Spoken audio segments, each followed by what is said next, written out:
Hey there, and welcome to my little corner of the world and over to you. Today is Eclipse Day, April 8th. I have the greatest musician here. His name is Bill Toms. He is from Pittsburgh and he has done incredible amounts of work. His latest single, I Fulfilled My Dream, is out. We talk about that. And he has also worked with Bruce Springsteen in the studio and has opened up for him and Bob Dylan and many others. So I really hope you have a good time listening to this. I know I did. Guy from Pittsburgh. It's just a lot of fun. Thank you very much for tuning in, and I'll see you on the other side of this. Good. How you doing, Bob? Excellent, excellent. Up there in Pittsburgh today? In Pittsburgh, yes. Yeah, Yeah. yeah. I, Just south I of Pittsburgh, actually. Yeah. I grew up in Cleveland, so Mm. know a little bit about Pittsburgh over there. I remember Yeah. The Donnie same. Iris. Donnie Iris was pretty big when I was growing Yeah. up. He's still going, man. He's 81 years old. Wow. Yeah, Wow. he had a big concert just last week. Yeah. Yeah. Yeah, another guy who grew up near me, he graduated high school when I was just about 3 months old. His name is Eric Carmen, who just Oh, passed away. my Yeah. goodness. Yeah. Wow. Isn't Yeah. that something? Wow. It's a small world. Small It world. is. Where are you at now? I have been living in Atlanta for 35 years. Oh, okay. Cool. Yeah. It's a nice music town. It really has. It's become really, really good with music and definitely film lately. A lot of stuff Yeah. going on here. Definitely. Yeah, I've been in the TV industry now for all these years and I do this on the side. I really enjoy doing a podcast talking to, great artists like yourself. Oh, well, we appreciate that. Thank you. Absolutely. So, yeah, you got a great exciting new single that is really hitting the airwaves as we're getting into spring here in Yeah. 2024. Yeah. I mean, thank you. I appreciate it. It's a little bit different for us, but no, not really, I guess. Yeah. It's I've been working with Rick Wachowski for a lot of years, and he kind of shapes the sound a little bit too. So that's good. Yeah, yeah. So, what was the idea behind putting this single out now? Was it just like it just hit you? It's like, hey, do you write every day and just kind of noodle around? How does the process work for you? Well, I think I'm a lazy writer. There's people that seem to be able to write every day. I kind of write, um, as I feel it. If I sit down, I grab a guitar, or if I just have something in my mind, if I'm writing something, just words. But no, it's not every day. I mean, I've read things like Paul Simon would, set aside 8 hours a day and write. I couldn't do that. I'd just get too bored. But no, when I do write a lot though. I got a lot of things written that I haven't released.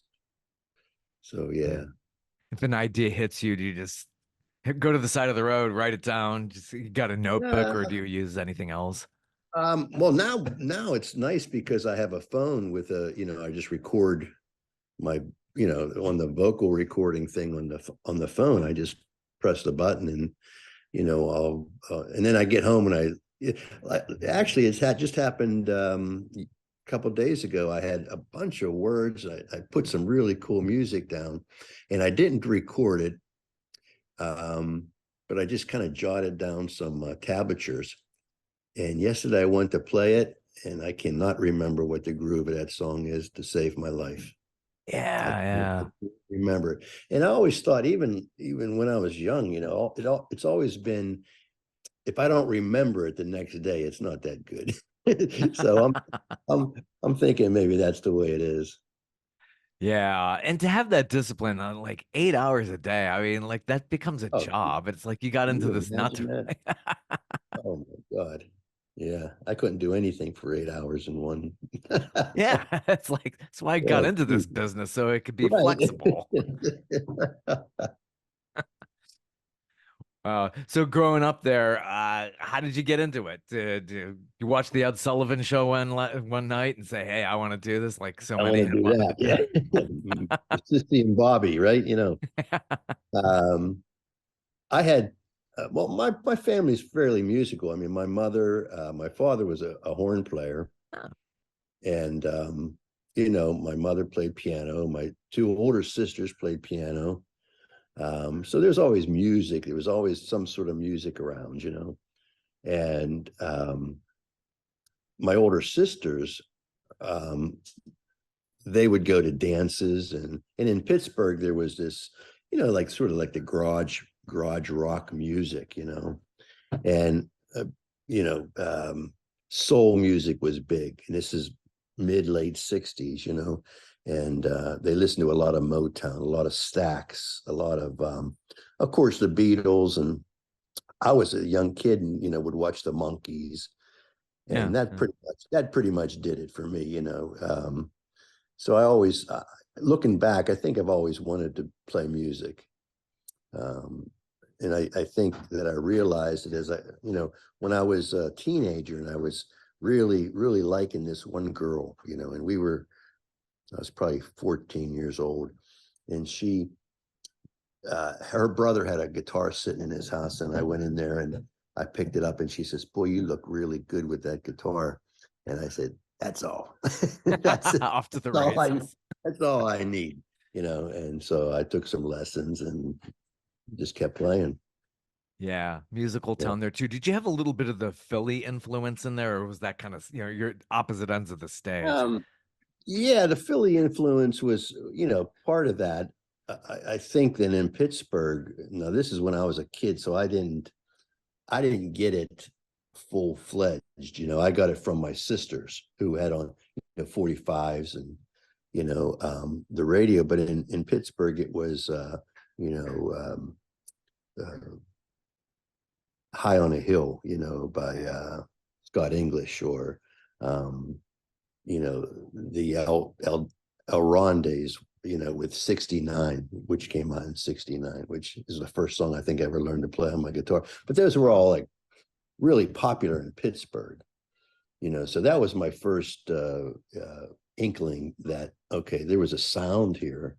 I mean, I Yeah, was so young, I yeah, didn't realize it. As I got older, I realized that there's a sound here. The Jaggers with Donnie Iris, yeah, yeah. they put out the Rapper just about that time, and that was really, really the big thing. That was the sound of Pittsburgh that made it big at that time. Yeah, and like a lot of these cities, it was much grittier then. You look New York, Cleveland, Chicago, all these places were so much grittier back then, and Sure, sure. where they cleaned up the environment. Yeah, right, right, right, right. Yeah, I mean, it's, I can remember sitting on a porch in my neighborhood in Pittsburgh, and all the kids were gathered around. My grandmother was there, and everybody was talking about what they're going to be when they grow up, what they're going to be when you're going to be a fireman, you're going to do this, you're going to do that. And I vividly remember, and this is probably 68, 69, my grandmother saying, "Well, you can always get work in the mills." Ah, I yeah, remember it to this day, and it wasn't much longer after that where they started shutting it down, so rough. Yeah, we Yeah, had that up in Cleveland. Yeah. yeah, and it's like it was like that. I think that time period was very transitional. Yeah. And it got people like Springsteen up in Jersey to write about these kind of things. It was definitely an Exactly. influential Yeah, thing. sure, sure, because it's the struggle of the working class, right? Yeah. Yeah. Totally could feel it. So, what was your first gig with like getting up there? Was it in junior high school when you just got up in front of a crowd and said, "Yeah, this feeling, this rush of performing live." Well, it's a funny story because the first time I ever played in front of people, I can remember I auditioned. I was just like an 18, 17 years old or something. And I auditioned for this older guy. He was probably 23, 22. And he really, oh yeah, you're going to be the guitar player. The following week, I come back. He said, "Well, we're gonna do a gig at an art festival, an art fair." And I'm like, "Oh, okay." Now we hadn't really played any songs or anything. We played maybe a couple songs that we knew. So he gathered up me and a couple other guys, and we set up in this parking lot. And there's an art fair, and people had their art setups and everything across it. And we started playing, and we probably played like 4 songs, the same 4 songs a couple times. And I just remember people packing up their art and leaving. It was so bad. So that was one of my first ones that I can remember. And I did another one that I can remember. It might have been the first or the second, but we did in a school, St. Anne's School, and it was a Friday night in the auditorium. And I can remember thinking to myself, I don't know what I should wear. That was a big thing. What do you wear when you play, your rock Right. and roll? And I just had seen, or I had watched, the last waltz at a theater. Ah, And I remember yeah. Robbie Robertson wearing a scarf. So I had to have a scarf on. So that was my, That looks cool. Yeah. yeah, this looks cool. And I got to the game. It's like, well, it's summertime. What are you wearing a scarf for? Yeah. It's good for the vocals, I see these guys before shows and it's like, yeah, it's Yeah. boiling out here, but they're still wearing something like that. Yeah, Right, right. it was so weird. Yeah, I saw Billy Joel backstage and he was doing that. It's like it's boiling here in Atlanta before the show. Like, what are you doing? It's like I think it just it warms it up. Warms the vocal cords up. Yeah. Yeah. Great. I love that movie, Last Waltz. And I read Roger Ebert's review. And it's like, yeah, there's a lot of turmoil backstage there. Yeah, yeah. It's funny because I saw the movie in Pittsburgh. They used to have movies on Saturday night at the Pittsburgh Playhouse, um, for $1 at midnight. And one of the ones that came through was The Last Waltz, and this was probably 1979. Yeah. I hadn't seen it before in 1979, I think it was. And we went and watched it at midnight, and man, I was just blown away. Yeah, Just yeah. It's like they're having so much fun, but like, yeah, it's like, oh yeah, people were coming down off these drugs and all that. But yeah, yeah, great Scorsese stylist there. It's just really, really yeah, nice. right. Yeah, and that got me into the band, and you know, got me looking back even further, into the history of Muddy Waters and what where all this stuff came from. So I'm always more like a student. I always wanted to find out, hey, if Chuck Berry or if Keith Richards listened to Chuck Berry was listening to Muddy Waters was T-Bone Walker. I always wanted to find out where it was all coming from. And that's fun to me. That's just fun. I love it. Yeah, yeah. I wouldn't know about blues and stuff like that without like Led Zeppelin and the Stones. I mean, these guys Sure. really dug Exactly. into that. Yeah, Exactly. good introduction into that as well. So that's really cool. Yeah, we had a place they always did these midnight shows in Cleveland. We had a place called the Scrumpy Dump and Rocky Horror was always on at Oh midnight and yeah, yeah. these kind of Right. things. Yeah. Right. Did you perform through the years? Did you stay more regional? Did you do a lot of touring outside of Pittsburgh? Well, early on it was just regional, and then when I got together with Joe Grishecki, we formed Joe Grishecki and the House Rockers, and then things opened up a little bit more, and we would do regional, and then we would do a little bit of traveling, and then we started going to Europe, and we did that. I was in that band for 20 years, you know. So Yeah. yeah. And you did what, half a dozen albums with Joe? Um, hmm, yeah, at least, yeah, Yeah. six, from 89 was our first, and I left in 2006. So whatever that, how many ever Yeah. that was, It's amazing. The catalogs just get, they're so expansive. It's like, wait, I can't remember what year did I do that now? It all, yeah, and it then can't there's a become, live record put in there, and yeah. there's, whatever. Yeah. That's really It's cool. fun. The journey is very cool. Yeah. I always, my wife and I always talk about, if it wasn't for the guitar, I wouldn't see half of the places that I've been to and meet the people that I have. And, it's fantastic. Even though I, never sold a million records, we've Yeah. done a lot, so I'm really appreciative of that. Yeah, it's all about the art form and the enjoyability Yeah, of it all. So yeah, I it mean, is. touring can be both, exciting and kind of grueling. Some of these people are all on these farewell tours. Yeah, I mean, and take some of the blues guys that I mean, I remember seeing Pine Top Perkins.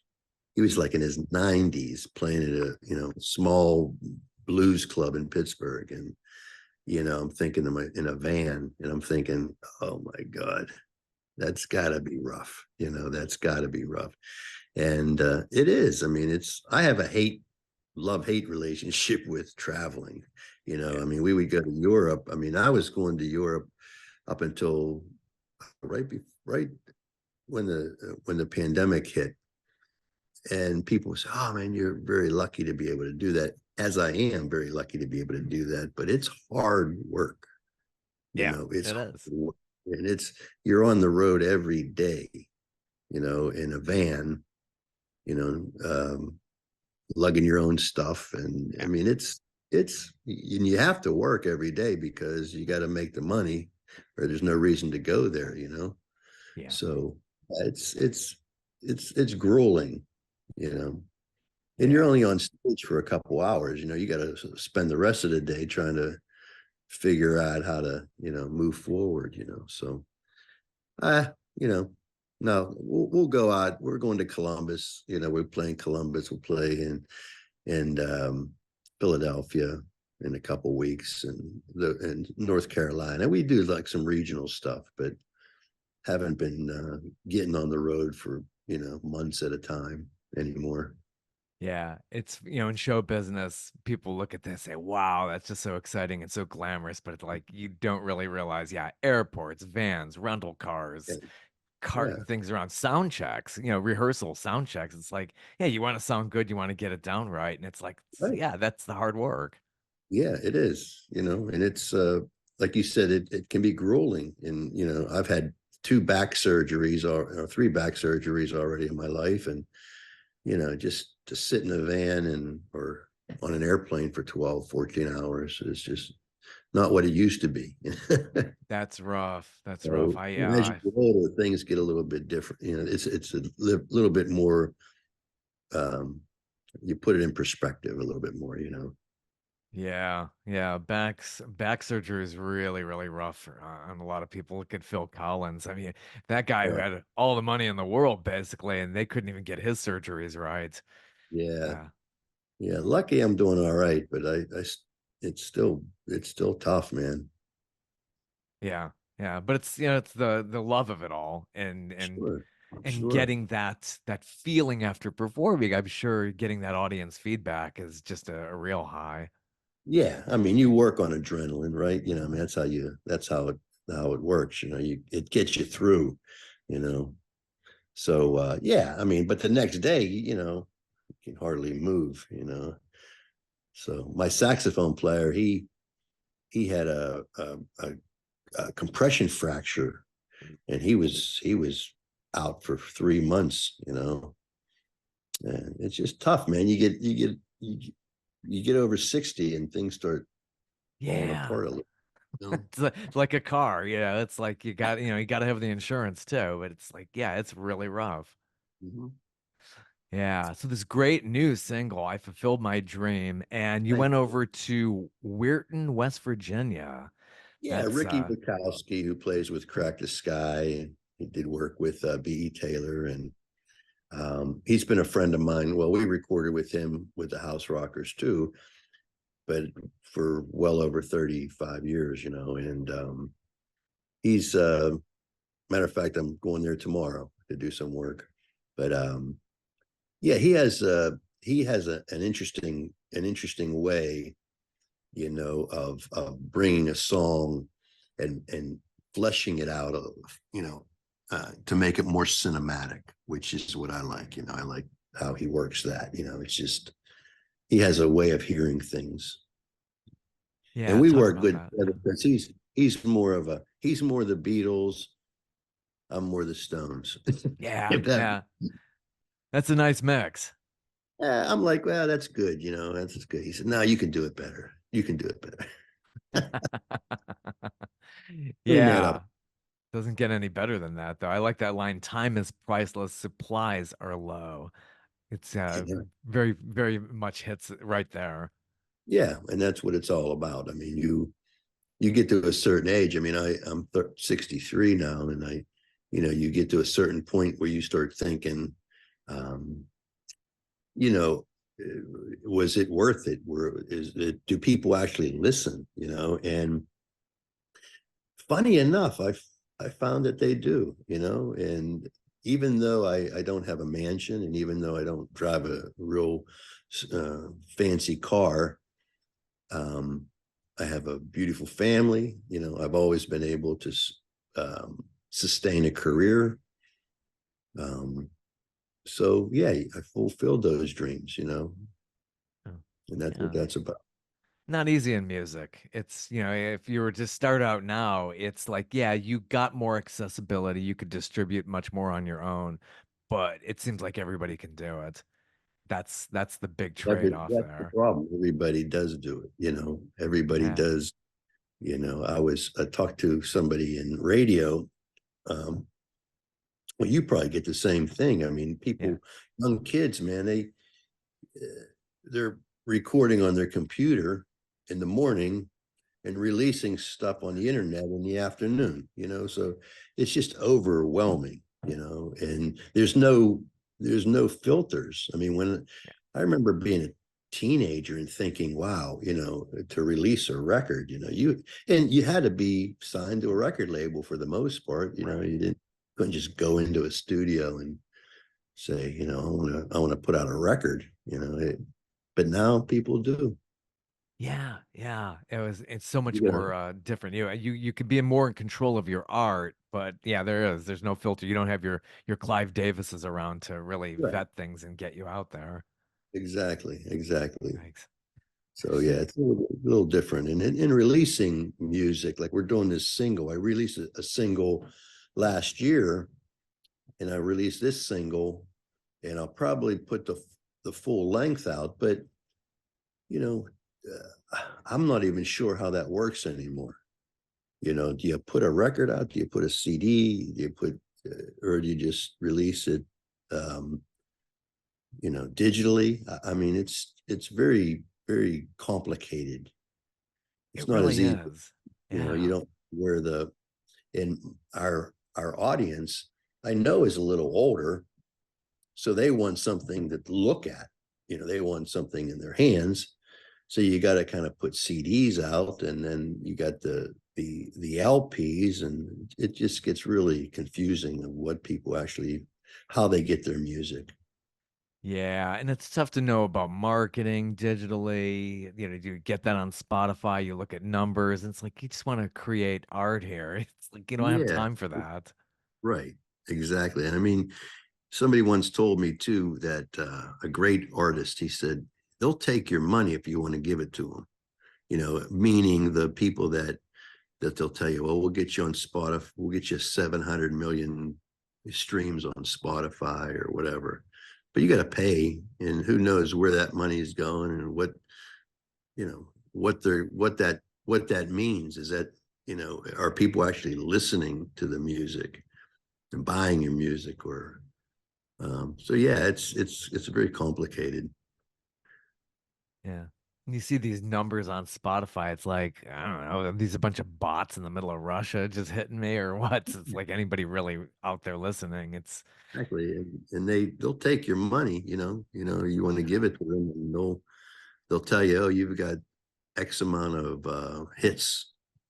But yeah, like you said, it's all a scam, I think. Feels that way. So your band Hard Rain, where does that Right. name come from? It just it Well, seems like there's a story behind that. it actually, when we first started, we were like a four-piece band, and um, I wanted to. We had two African Americans in the band. There's four of us, so I wanted to call it Black Ice. Yeah, that's And, a cool name. Yeah. my buddy said, I don't know about that. He says, what about Hard Rain? We were big Dylan fans, and um, So I went with Hard Rain. I figured from the Dylan song. It Yeah. worked. It worked better. Yeah, got some good names in there and people who've been with you for a while. Yeah, You still yeah. have Tom Breeding Tom Riding, yeah. writing. Hmm. Nice. Since yeah, Yeah, it's been a while. Yeah.